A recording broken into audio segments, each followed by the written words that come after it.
Hello বন্ধুরা, আমি আসছি সালাম্বার হোটেলে এখন খেতে।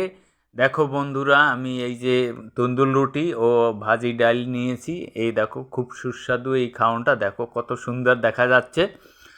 আমার এই যে সালাম্বার হোটেল, এটা অনেক পুরানো, প্রায় 20-30 বছর পুরানো। আমরা অনেক দিন ধরেই খাচ্ছি, এখানে খুব সুস্বাদু এবং খাবার তৈরি করে এবং হোটেলটাও খুব পরিষ্কার পরিচ্ছন্ন।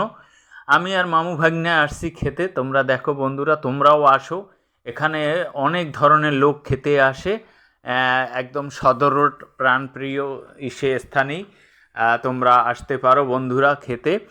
আর সালাম ভাই খুব যথেষ্ট ভালো লোক। এই দেখো সালাম হোটেল, আর দেখো এই যে রেস্টুরেন্টের লোকজন কত সুন্দর। এই দেখো পরিষ্কার। আমরা মামু ভাগ্নে আসছি খেতে। খাওয়া হলেই তারপর চলে যাব আবার। তোমরাও আসো। এই দেখো তন্দুর রুটি আর ডাল ভাজি আমরা খাচ্ছি বন্ধুরা। তোমরা আসতে পারো খেতে। এখানে অল্প পয়সায় খাওয়ান হয় এবং সব তরতাজা খাওন। তোমরা একদিন খেলে বুঝতে পারবে যে সত্যি নাকি। আমরা খাওয়া হয়ে গেছে, এবার